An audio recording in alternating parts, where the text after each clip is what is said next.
Greetings, D&D players, enthusiasts, and observers alike, and welcome back to Chronicles of Kreath. My name is Emma, and I will be your DM today, and every day that this wonderful campaign exists. Although, today I won't really be acting as your DM, as I will be more of a host for this wonderful Q&A session. We will be discussing our third arc of the campaign, which we just wrapped up last time. Whoop whoop. And in order to do that, we're going to go ahead and go around and reintroduce our players for this evening. So, without further ado, going to our left this time, we have a wonderful voice that you have not heard in quite some time at this point. Please welcome our special guest for the evening, Drake. Hello everyone, my name is Drake Fires and I'm played Donovan Thane. It is wonderful to be back. Hello, Chatwin. Nah, fuck this guy. What the fuck is this guy doing here? And with that, G, why don't you introduce yourself? What if I just straight up refuse? No. Oh, then I guess we'll have to move on. No! Hi everyone. I'm G. I'm here, normally playing Chatwin Darcy. I am just here as little old me today. Little old me, little old G. Yeah. Look, the rhyming potential for I'm realizing I got a lot to work with here. I gotta use it to the fullest extent. Absolutely, and we love to see it. But for now, we will move on a little bit to our other lovely recurring guest for this past arc. Please welcome Tyler. Hello all. I am your friendly neighborhood himbo horseman, Carowin, and he is going to be away for now while I am here to answer some of your burning centaur questions. How do centaurs fit through windows? Why do centaurs fit through windows? When do centaurs fit through windows? All these questions and more will not be answered this evening. Great to build up suspense. We'll definitely have to answer those questions at some point, though, for sure.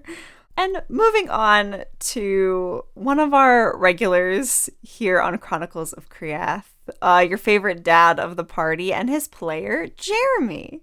Hello everybody, I'm Jeremy and I play Damien. And I have a question. What the hell is Thane doing here? You're the bad guy. Why the hell are you here answering questions? Somebody's gotta keep an eye on you lot.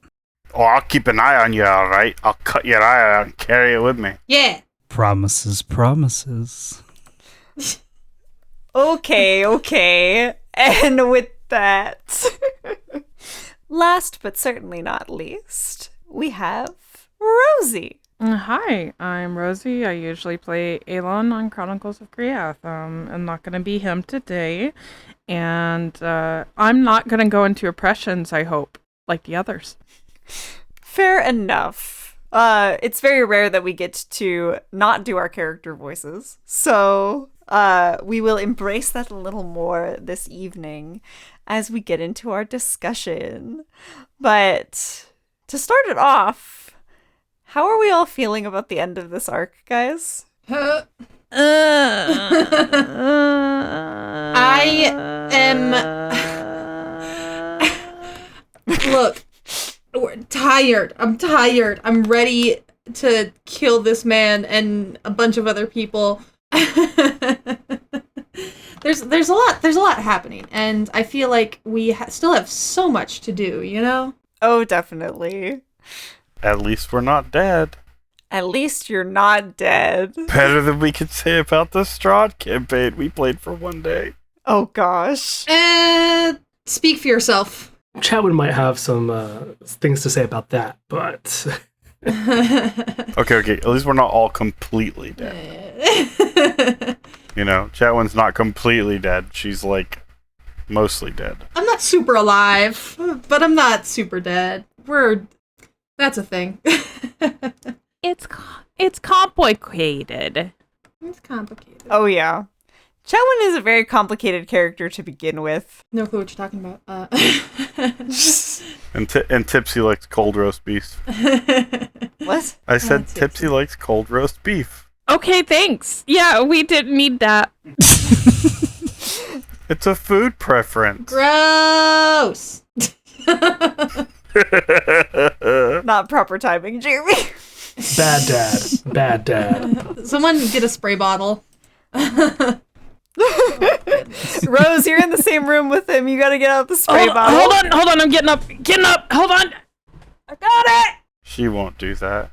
She's in too much pain to make a mistake like that. She's not gonna do that. Bink! If you spray me in the... Woman, if you spray me and this headset comes undone, you're gonna have problems. Oh, that's empty, okay.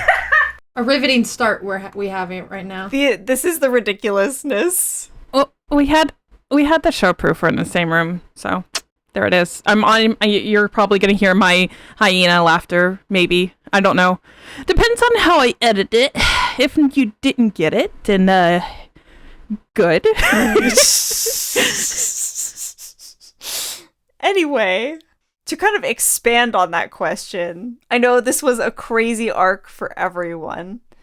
I'd love to go around the table and talk a little bit about what the biggest sort of transformation or change for each character has been throughout this arc and how it's affected them. Ooh, I got one. It's not about Alon, though. Chatwin has definitely going through her rebellious teenage years once again. A little bit. I mean, fair. There was a bit of a crisis there after the Andros Isle bit. Well, I mean, it's. I think she doesn't know. It's kind of a weird relationship with herself, I guess, because it's a very obviously a very horrifying situation. But like, I don't know. It's almost like she's going back to who she used to be, but also straying away from that. Because for all those years in the sanatorium, I mean, she was a thrall. She was just a body. Her like mind and soul wasn't occupying it. She was just a thrall. So she was just stand there silently till someone tells you to do something. Go do that. When that task is completed, resume standing silently. So it's definitely a lot of like, I'm gonna make a bunch of big personality choices because I can feel again, and I've confronted some of the things that I left behind on the Andros Isle. So I'm gonna have a loud personality for a while. Fantastic.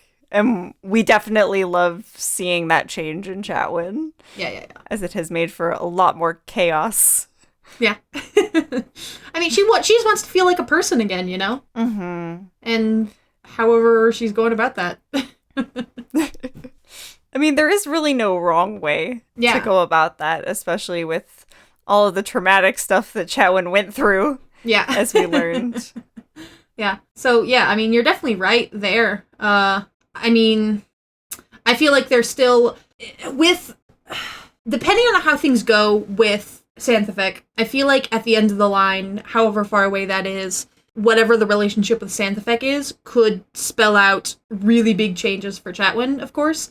If it's, I have a lot of thoughts about it, but yeah, I think that is going to be one of the biggest deciding factors on what other kind of big change is going to happen, because she's not done. I think there's still going to be some other, like, I guess, transformation going on. I don't think we're done yet. Oh, you definitely are not done yet. Oh, no. There's some shit coming. And that's not ominous at all.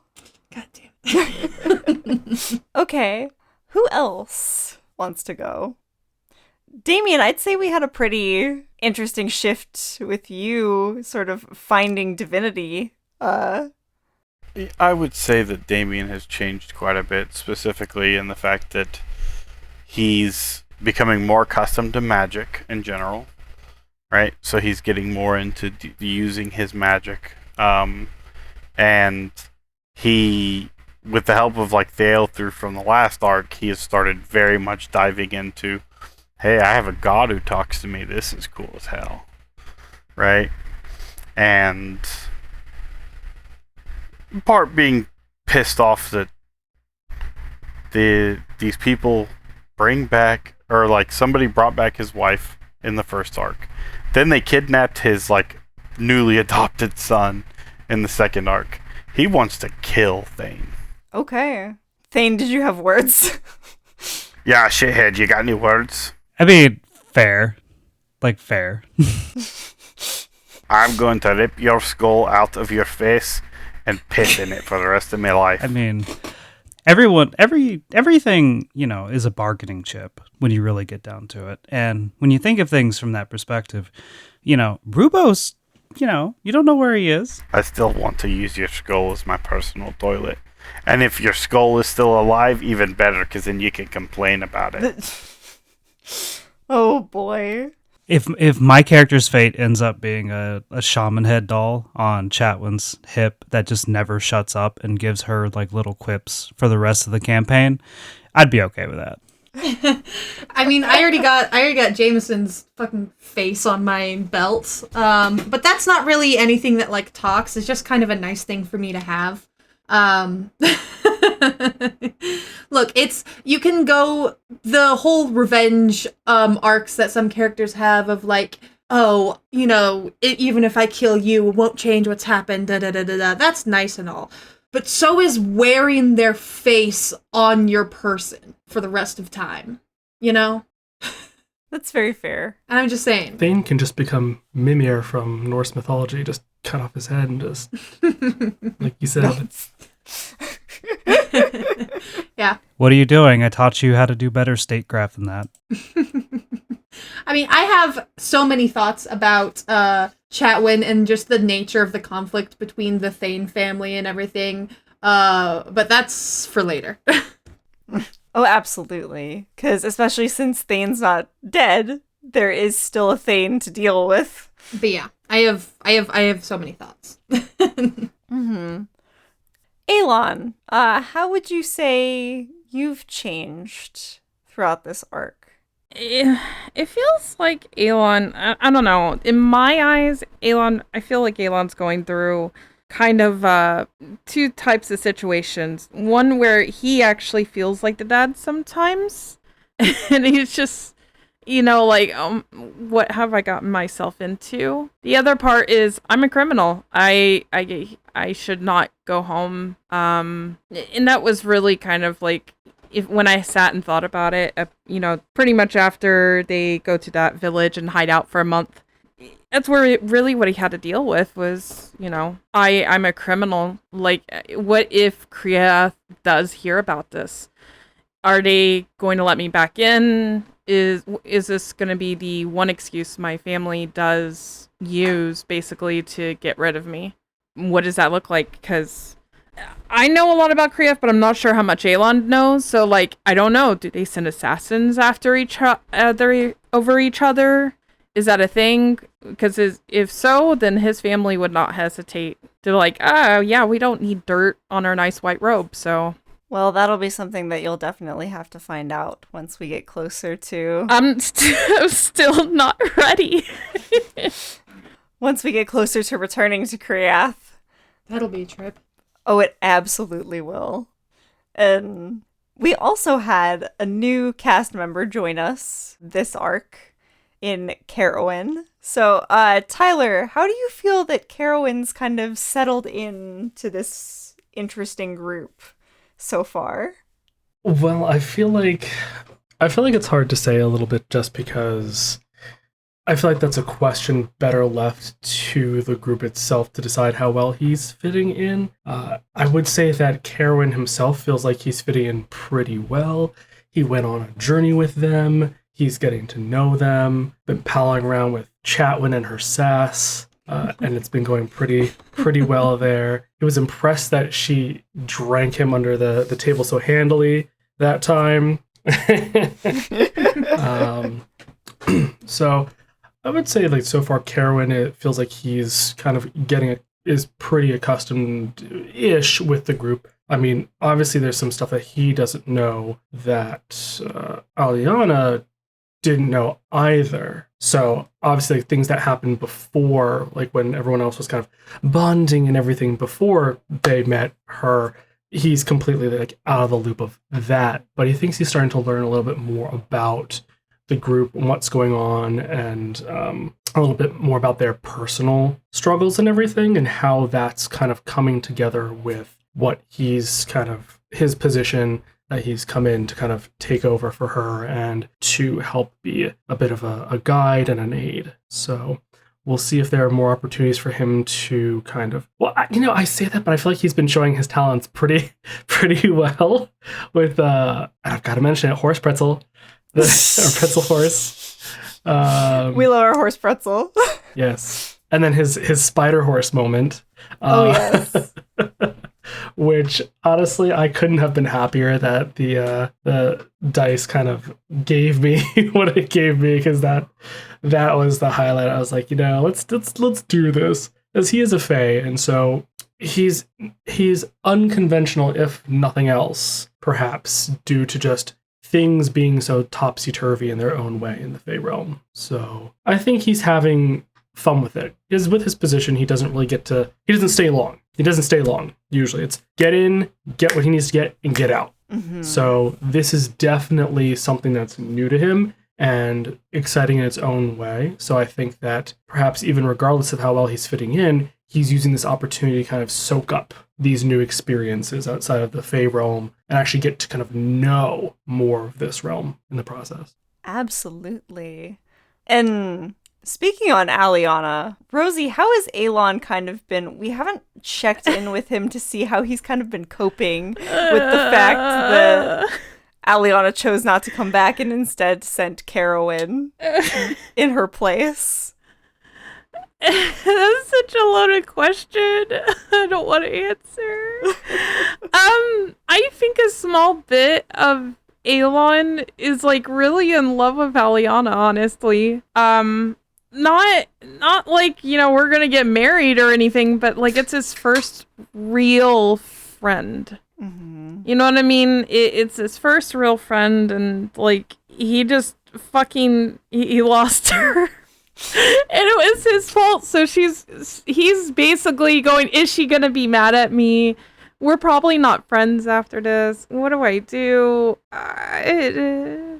It's such a I think Galen is pretty much pushing it back in his mind, going, I'll deal with it when I deal with it. That's this kind of guard mentality of, oh well, guard kept, the marshal called me in. Well, am I getting fired? What's going on? And he just don't think about it. Just try not to. Got it. Yeah, that's definitely a rough one, especially since it's kind of hard based on where you guys are, to just pop back to the Feywild to try and talk to her or anything like that. But alrighty. And the last person that we haven't necessarily spoken to, Drake. I know Thane was only there for a little bit, but what's his mindset based on all of these events? This party basically came in and turned everything upside down a little bit and then dipped. Well, Thane kind of had, he had a unique relationship with Chatwin specifically, because there was a lot of things going on that Chatwin wasn't necessarily privy to. Chatwin was coming into apprenticeship with me, with my character, and her grandfather was really good at statecraft. And while she started to embrace some of the things that were going on, like some of the ways I was teaching her, she wasn't privy to some of the background noise that I was involved with. And so when we finally get to the point where I was trying to entice her to come back, when we got to that one split where I entertained a diplomatic offer and I got met with complete silence from the entire party, which was very uncomfortable. And then seeing Chatwin just start cackle laughing with no context, it kind of took that part off the table, because I'm like, okay, these people are here to like be insane. They're not here to talk. So, and then that kind of led to the death of Jameson, which in a very odd sense was almost peaceful for him, because it took a situation that he was trying to fix, that looked bad upon him, because Jameson was never really someone that Thane considered to be proud of. It was a son, obviously, but it's not like he did anything to... Oh, you mean Jameson wasn't the poster child for any noble?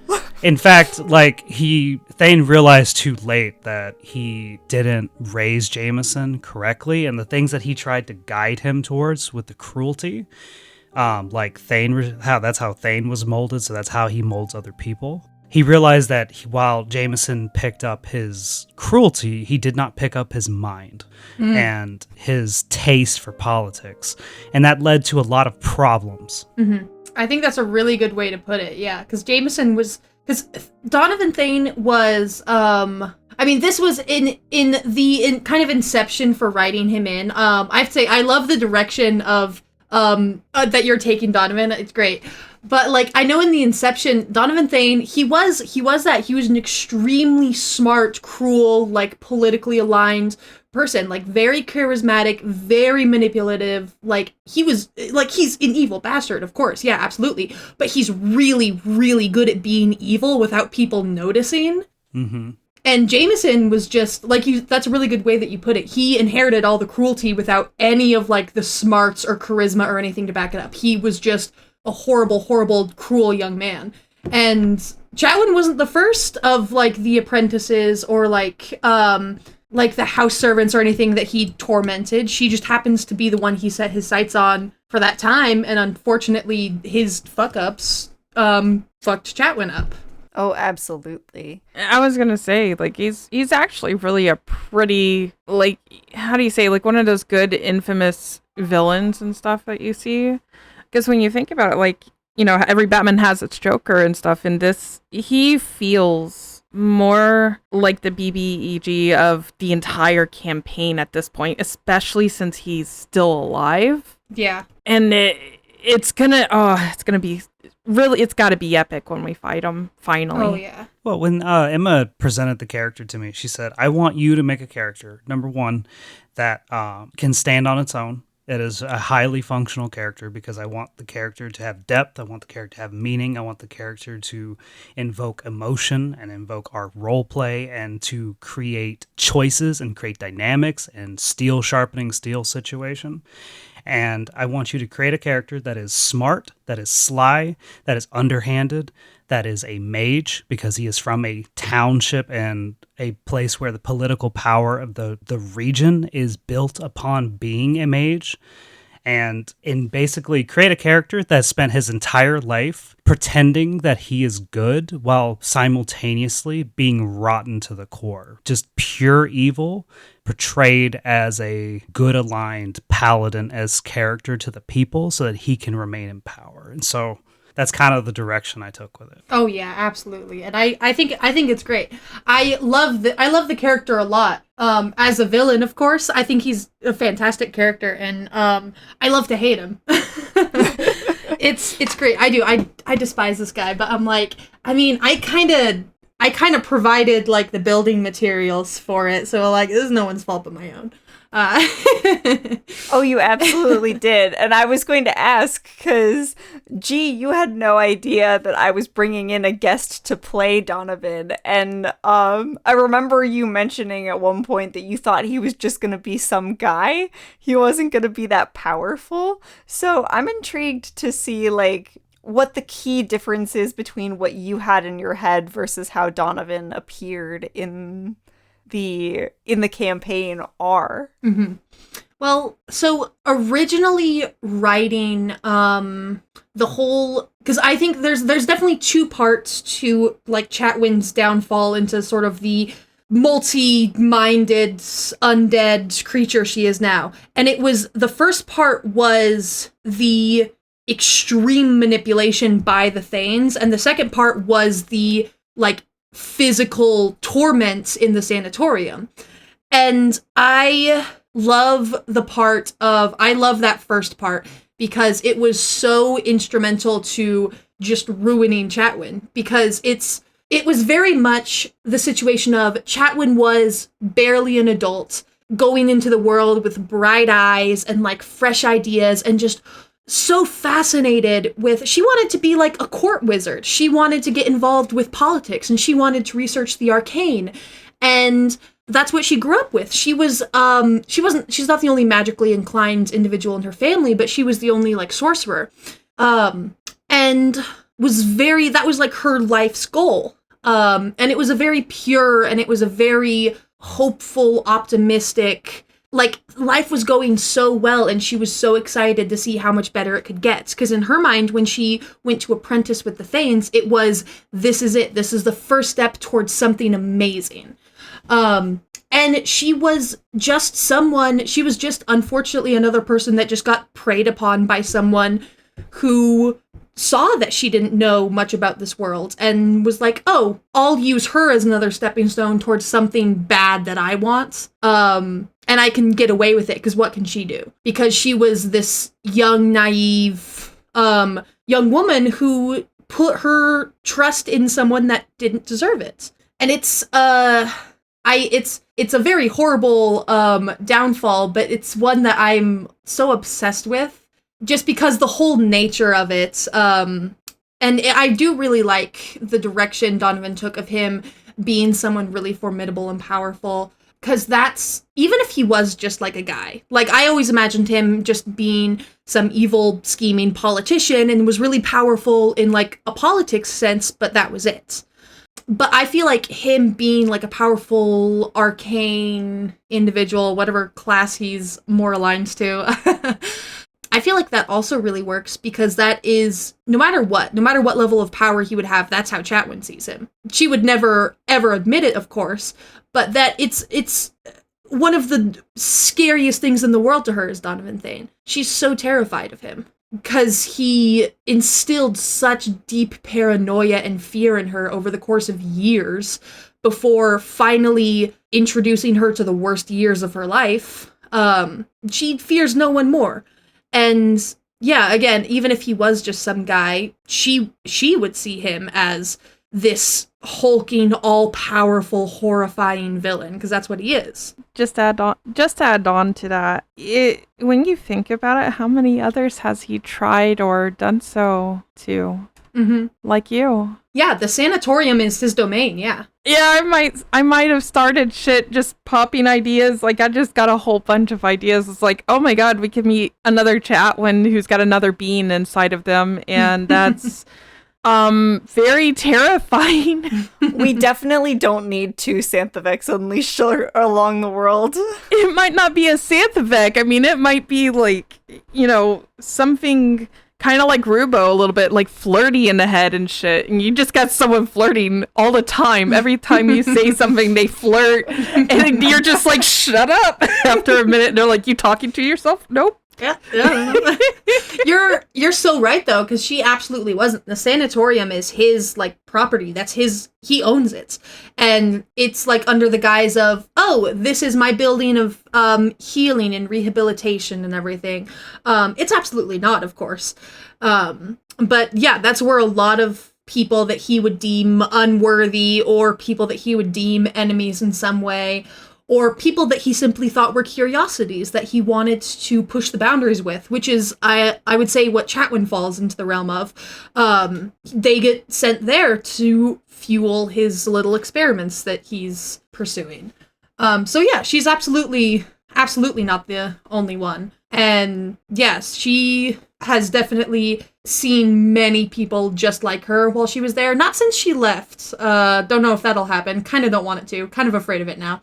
But yeah, there were almost everyone in there was in the exact same boat as her. And to that point, Emma gave me artistic license to kind of take the character's backstory, take your backstory and put a reason to it so that he actually is the reason he's doing what he's doing, which you have yet to uncover that. But there is very specific reason that he did what he did to you. And so exploring that in the future is going to be interesting. Oh, yeah. Oh, absolutely. And getting to give G that final full backstory once we get into that, and then if there's like 8 paragraphs now. Hell yeah. There is a lot there. I did not expect Drake to come back to me with a full backstory for an NPC I was having him guest as. Love it. But oh yeah, I'm excited to learn more about it. No matter what it is, though, and I feel like it's perfectly reasonable. No matter what it is, no matter what they learn, though, Chatwin will always condemn him. There's not a chance in the world. And honestly, good for her. Support women going on rage-fueled revenge missions.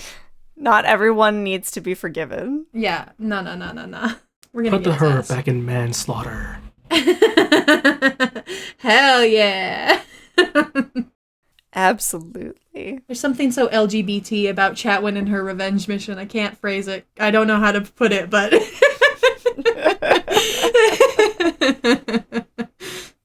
Oh boy. All right. So now that we've explored like character changes and stuff, I'm curious to know what you guys kind of expect for your characters or are thinking of as you head into this next arc. Well, there is a lot to do. I feel like first we're probably gonna have I feel it'd be best to deal with Donovan as soon as possible, but that might not be possible.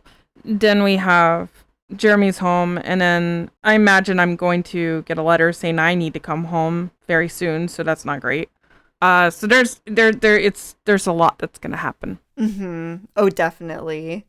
There is a lot kind of in place for different paths you guys could travel, especially for Elon with like the possibility of needing to go back home. Jeremy, how's Damien kind of looking at what's coming up? Well, I got a letter that's kind of pressing, and then I have to still sweat over having sent a hag to negotiate with my patron deity. And we still haven't found the Chaos Lady that my patron told me to find. There's a lot. Mm-hmm. It is going to be a juggle fest. Oh, definitely. There's a lot of different goals out on the table right now. Well, as Damien would say, suck it up, shrug it off, and keep going. Absolutely. G? I feel like there's quite a lot that could happen. It's, in terms of Chatwin and Santhavik at least, so far their relationship is kind of steered towards a bit more of a positive one. I really liked the moment of Chatwin speaking with her several sessions back and explaining that she appreciated not being by herself in the sanatorium, as frightening as it was to first learn of Santhavik. Having that moment of saying, I don't know if I ever thanked you for that. Because there were absolutely moments of Santhavik just completely taking over to give her a break when she didn't have to, and she did anyways. And Santhavik is a bastard and a bitch, but it's clear, at least it feels like at this point, it's clear there is some sort of care between the two of them for the unique situation they found themselves in, to where they are sort of looking out for each other. And so I definitely feel like their relationship is a bit more positive right now. And where that could go further down the line, it depends, because both of them have the goal of separation, of course. Whether that will be a relief, this is assuming that it does happen. If there is some sort of opportunity to get them out of each other's heads, whether that will be like a relief thing or like a sad thing, it remains to be seen, but I think that's still like their ultimate goal. Like right now they're both very focused on taking out Donovan Thane and then the Arcanist over at the sanatorium. Once the dust is settled from those two encounters, it is kind of like, okay, now what, you know? Mm-hmm. Where exactly do we go from here? Because we're not much closer to figuring out the solution to our original problem than we were before. So, unless we figure something out along the way, it's... yeah, they're really the only goal is just the really consuming revenge right now. And then Chatwin's need to just protect what family is left. And those are kind of the only two things that are goals right now. Everything else feels kind of secondary. Interesting. And elaborating on that a little bit, like, it must have been really interesting, like, seeing Chatwin's family kind of come into the picture, especially since a lot of the times, like, PCs with very tragic backstories don't have that parental presence Yeah. or familial presence in the way that Chatwin kind of had with her family, especially after she broke them out of prison and everything. So, how does Chatwin plan to, like you said, you're trying to protect the family that you have left? Is she trying to do that by going after Donovan, or?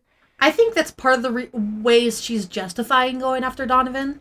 Like, she wants to restore them to the Androsile and leave them in peace. If everything were to go perfectly, Donovan would end up dead, her family would regain control of the Androsile, and she would just disappear. She is, it is great that her family is, very loving and very close-knit. Chatwin wouldn't willingly go back to them if at the end everything worked out for a long while. The only reason she went back now is because the danger that was happening.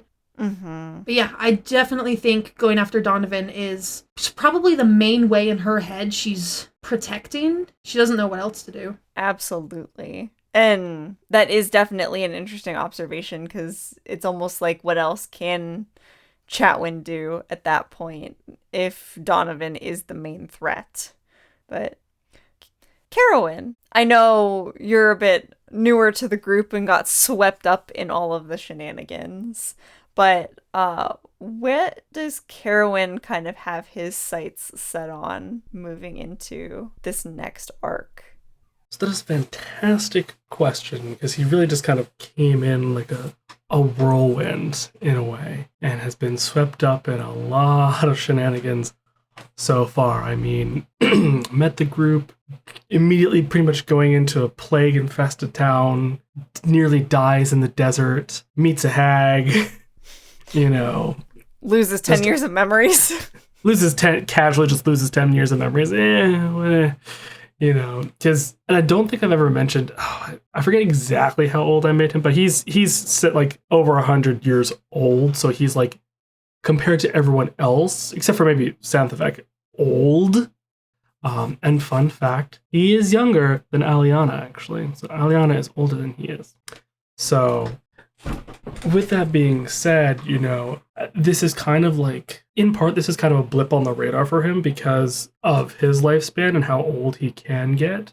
And I think he's trying to use this as an opportunity to, really just kind of see what's out there. And by continuing in Aliana's stead, kind of sate his curiosity while also kind of just really, I guess it would be more like sate his curiosity of all things, while still, or moving with a group that is significant or important.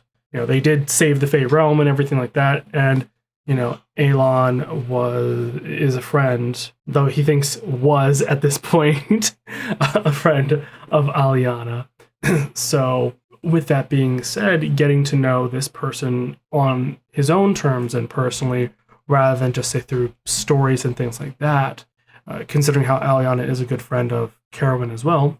So he's really kind of hoping to just get more of a feel of the world beyond the Fey Realm, as, again, he really ends up kind of going in, going out, going in, going out. So he doesn't get to stay very long. So this is a major kind of cultural and in some ways emotional shift, because the Fey Realm is so different. Their customs are so strange to so many other people. Their perception in the passage of time is so different. And I would say that's very interesting for him to see, in some ways, perhaps the desperation with which people live their lives in the mortal realm or mortal plane by comparison.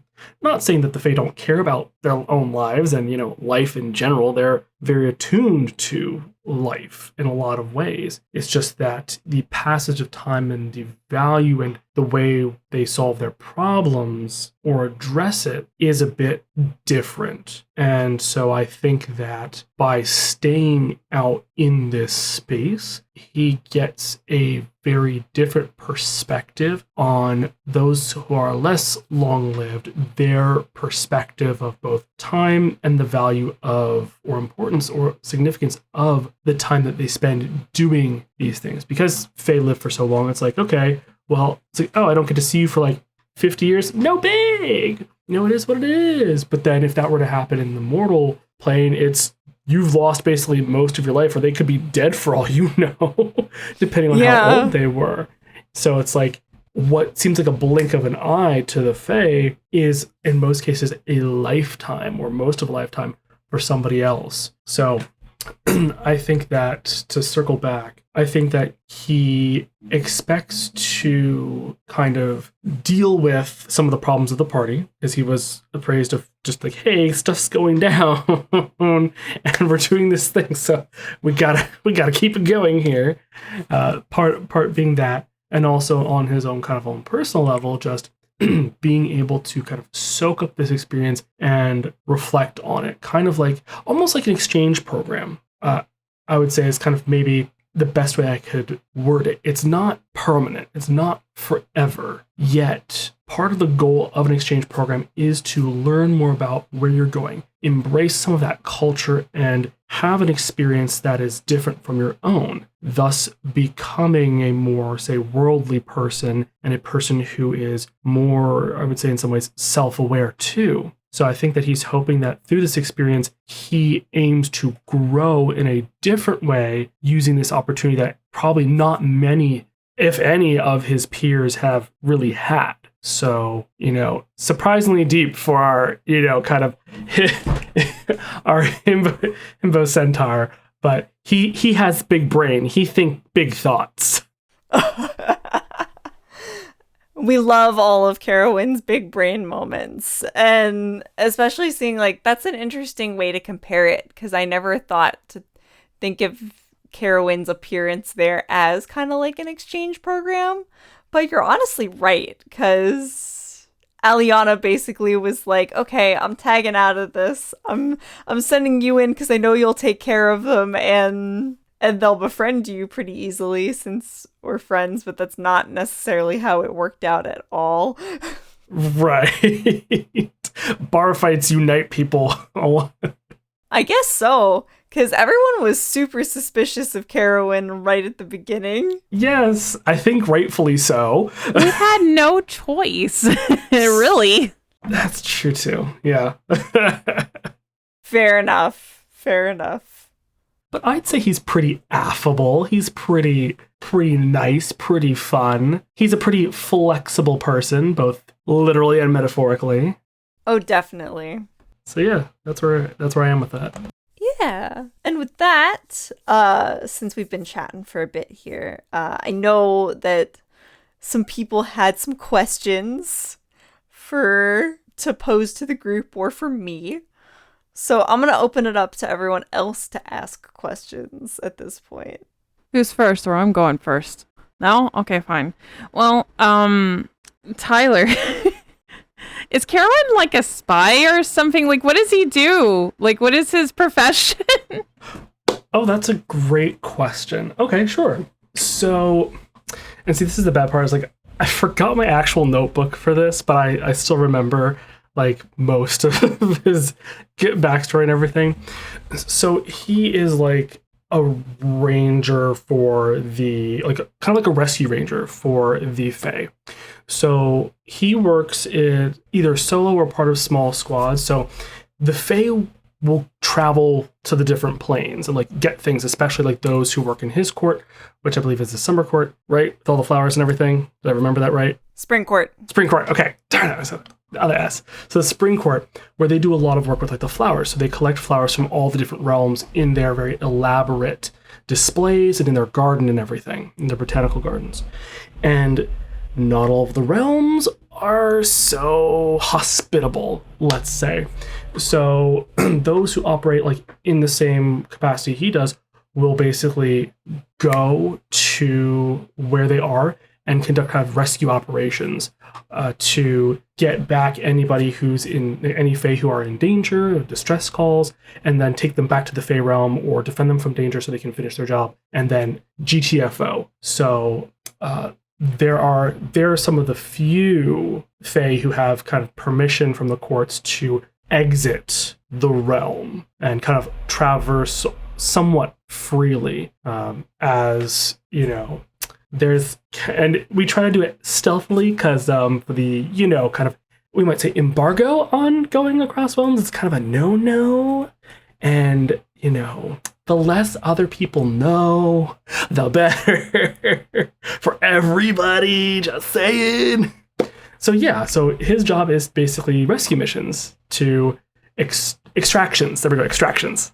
So he's a rescue ranger, Power Ranger combo spy. He's well, not really. He's a Navy SEAL. That's what he is. He's a Navy SEAL. My God. There we go. Except he don't blend in.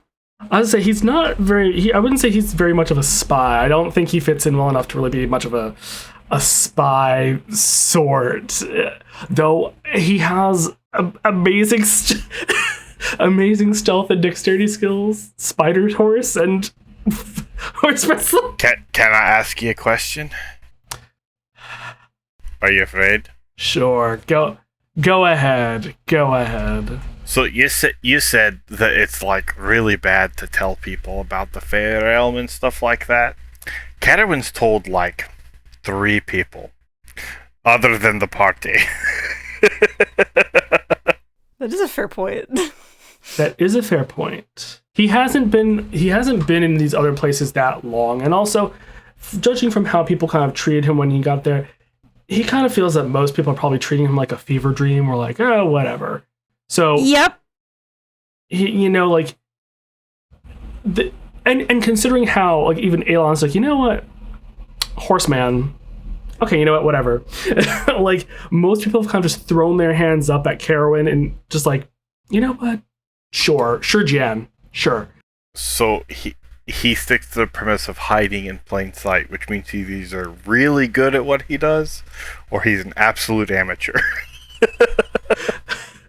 And honestly, I'm not sure which one he is, to be honest. But so it's like Schrodinger's cat, but for his skill. Is he good? Is he really bad? Nobody knows. Well, you got my thumbs up. Yes. So yeah, rescue ranger, Power Ranger. It's like he's like a part Megazord because he's got the horse part. Transform. Damien's trying to make you some new horseshoes, magical ones. Oh yeah, that's right. You did mention that. I'm not sure if Carowin would necessarily wear them per se, just because I don't think many Fae really wear that. Also, depends on what you're making them from, too. So He just hands some cold iron. And it's like, Carowin just grimaces, like, thank you so much, as it literally is burning the palms of his hands. Throws them away very next second. As soon as Damien like looks to the side, you put him on that quick. Holy shit! It's like, yeah, no, it was great. Yeah, fantastic. Loved him. Best gift ever. Thank you. Oh gosh. I guess at this point, any other burning Carowin questions? Or questions in general. I got a question for the dungeon master. Uh-oh. Oh yeah, those kind of like you're gonna veto or not veto questions. 1. Is Santavec liking the party more? She seems so much more nice. Yeah, but something I think most of us really forgot is there was a whole morning of Santavec talking to, Chatwin, and though the party didn't hear it, Chatwin did, and it was kind of I decided to side with you instead of taking their deal. Now you need to kind of hurry up and do the deal, or I'm gonna go. And there's like, I know she's itching to get out and especially talk to us, but when maybe it's because I get to re-listen to everything. I hear the inflection of everybody's because I edit it all, but I'm like, oh no, Santavec is gonna be business soon. Holy shit. Well, I think that's an interesting way to observe it, Rosie, because Santavec is not a kind individual, as you guys saw when she did take over Chatwin's body for a few minutes while on the boat, which was already terrifying enough. Like, she doesn't respect life, respect boundaries and things like that in the same way that many others do, and so it's interesting to sort of see that coming through, and I'm glad that it's being caught on to, that there's this element of, while maybe she appears nicer, she is very used to manipulating and exerting power to get what she wants. Especially when, at times, like, Chatwin has allowed her to take over her body. Like, what Santhavek does in that moment may not necessarily be what Chatwin does, but Santhavek does know that for the time being, until they find some way to remove her from Chatwin's brain so that the body is no longer shared, then, like, she's gonna itch to get out if she's not allowed that opportunity. Which I'm intrigued to see how... That's a good question for Chatwin. Is Chatwin planning on letting Santhavek out anytime soon? Whether it be to talk to the party or just stretch her legs and exist outside of the brain. Damien wants to drink with her. It's been a thought. I mean, Chatwin she does fully intend on making good on her promise. Whenever they face the Arcanist, Chatwin's gonna let her have it. She does fully intend on making good on that promise, but there is because Chatwin knows what Santhavek's about, and even though there is a bit of a kinship at this point, she's not gonna just totally trust her completely. And that's partially to blame for Donovan as well. It's a thing of like, I'm not gonna make this same mistake again. So letting her out to hold up my end of the deal, to let her get the Arcanist, for sure. I think that absolutely will happen. Letting her out in a very casual way, just to say hi, that's a very, very big maybe. Like a very hesitant maybe. But it's also a thing of like, the more I don't let you, it means the next time I do let you, it's going to be that much harder to convince you to turn it back over. Definitely. So, yeah. I mean, I don't think Chatwin has any plans to allow that to happen in such a casual way anytime soon. Just because she does have that thought of, I may never get it back. Which would be absolutely terrifying, for sure. Who else has questions? I just had a comment kind of on that too, because it's interesting to see their dynamic. I mean, Carowin as a character is completely, well, maybe not completely, but by comparison to what maybe Aliana has observed, is much more clueless regarding that relationship and, more of the intimate details of Santhavek's nature and everything. I just found it interesting with some of the dialogue that we've heard between Chatwin and Santhavek being a bit more just kind of like, maybe not friendly, but much more, say, kind of amicable banter. And I think there was at least one time where Santhavek almost could have possibly come off as perhaps caring or compassionate, with saying like, if you need me to take over, I can do that for you. Just kind of saying that I am available for you as a resource, which, all things considered, yes, Santhavek would gain a lot by having control of a body, such as Chatwin's, which is a pretty sweet deal in and of itself. It was just very interesting to hear Santhavek, at least in that moment, offer her presence as almost like a boon in a sense, like, I can take on this hardship for you in this moment, when that seems to be otherwise uncharacteristic. Now, it could very well serve her own personal motives or what have you, though it didn't quite seem that way in the moment. It just seemed very interesting. So with, Jeremy asking, I think that was a really good question. Like, does she like the party a little bit more? And I think that what we've gotten is that it's a very complicated answer, where on the one hand, maybe she's tolerating us a little bit more, though at the same time, TikTok, there's a timer on this relationship one way or the other. And, what happens when that timer comes up and what speeds that up or slows that down could definitely affect her outlook on the rest of the party. Mm-hmm. Especially with, like, Santhavek needing to rely on Chatwin to relinquish that control. It makes for, like, an interesting... Because that's why it was so funny to me that you were like, is Santhavek being nicer? Because, like when G and I talked about Santhavek, it was this interesting idea of like they've been through hell and back together, they're stuck in the same body, but they want out.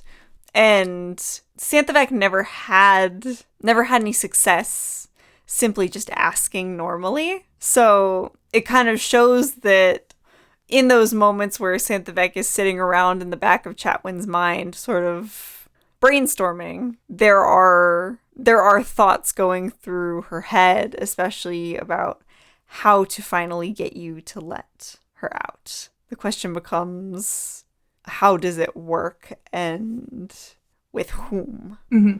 And not to be all super deep about it, but so much of, I think, like, one of the main, like, things with Chatwin as a character and, like, as a, with her, like, her story and everything is just grief in general. Like, I feel like she's going through a lot of different stages of grief throughout the entire campaign. And it's this reoccurring thing that, I don't know if it was ever said too much in game, but when she first escaped and then went back home and was with them for a few weeks before eventually running away, and they caught her and were trying to ask, we just got you back, why are you running away? It was a whole thing of like Chatwin trying and failing to explain to them, you have had years to grieve me and kind of move on and learn to live with the grief and everything. I just got here. I haven't grieved me yet. Like, and you don't understand that. That's why I'm not just going back to normal. Just because I'm home doesn't mean everything's going to be fine. And in a weird way, it's all a metaphor, man. But Santhavek, it does kind of give me that vibe. It is kind of like a weird, horrible manifestation of like that grief. It won't go away. They both want it. They both want to be done. They want it to be gone. They want to be separated from each other so they can both move on with their lives. And it's not going to go away. It's just something that she has and something that she lives with. And sometimes it's nicer, and sometimes it's really, really horrible. Not to get all, it's all a metaphor, man, but I've thought about that sometimes. I'm like, it works really well in my mind that way. That's how I've always kind of pictured it. No, it is definitely an interesting dynamic for sure, and I'm interested to see how that sort of comes out in that moment, especially with what you said with like Chatwin's grieving process and where she is, because that process may feel long gone for her, but like that kind of level of trauma is a lot to put a character through. I know. That's so fun. Absolutely. All right, do we have any other questions? Yeah, I have a question for Chatwin. So your character went through a whole lot. It was just Chatwin putting herself out there and then being slapped down so hard for that choice that just keeps reverberating. Do you think that going forward, Chatwin's ability to trust someone or her ability to trust herself to put herself out there is going to lead to some type of character growth moment where Chatwin can just forgive what happened and then move on? I think eventually. I don't know if we would see it in the campaign. I feel like, say everything went exactly according to plan, everything worked out, somehow, the Thane situation's been dealt with, all other campaign conflicts have been dealt with, we're like in like epilogue time or whatever, say Santhavek is no longer at Chatwin's side. If like all that kind of stuff happened and it was kind of like, oh, okay, big problems are dealt with, I think Chatwin would straight up disappear. I think she would vanish off the face of the earth for a few years, if I'm being real. And I think all of that character growth is something that would need to happen when she's by herself. Because a lot of this is just... obviously, the whole revenge thing, if she succeeds, if she does what she wants with Donovan and the Arcanist and Santorum and all that, that's not going to solve anything. So I feel like she would eventually reach that, but it's not going to be something that we're going to see in the campaign. It would be a very sweet Easter egg for future, but no, I think all is said and done, Chatwin would just peace out for several years, and then maybe come back better. Absolutely. And With that, do we have any other questions? I have a question. Well, I have questions for two people. Jeremy, if you're back, I have a question for you. Aye. So my question for you is, all things considered, Damien's been through a whole lot of stuff, and for the most part, from what I understand and what I've observed, he's done a lot to kind of keep himself more in check, keep himself stable, and kind of be that dad of the group, that kind of role. Now, with his own patron deity, one of kind of anger and rage and almost wrath, so to speak, blah, blah, getting tongue-tied here. How is Damien feeling about, I don't know if you can, or this is an appropriate question to answer, but how is Damien feeling getting more in touch with his own anger and these more negative emotions and bringing them to the surface more readily? So, honestly, it's not very difficult for Damien because of a certain somebody bringing his wife back as a zombie. It is very easy for Damien to think of something to piss him off. But utilizing it more often, it's why I don't do it a lot, because it's very out of character. It's not very Damien's style. He is more the calm one that tries to keep everybody in check, and now he gets to let loose.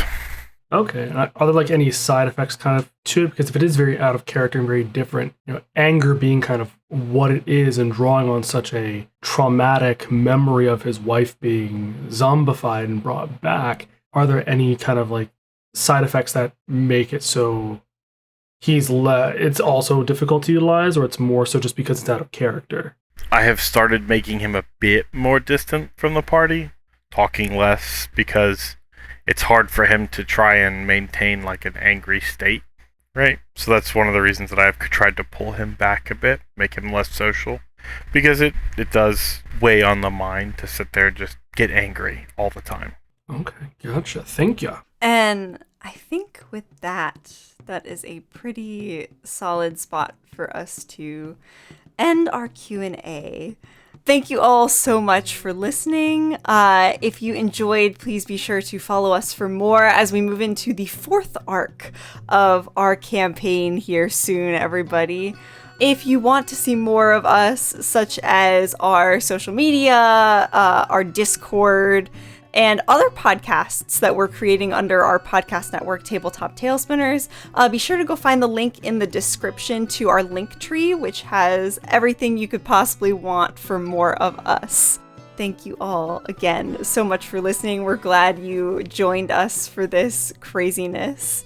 And we will see you next time. Bye! Bye! Bye. Bye. Bye.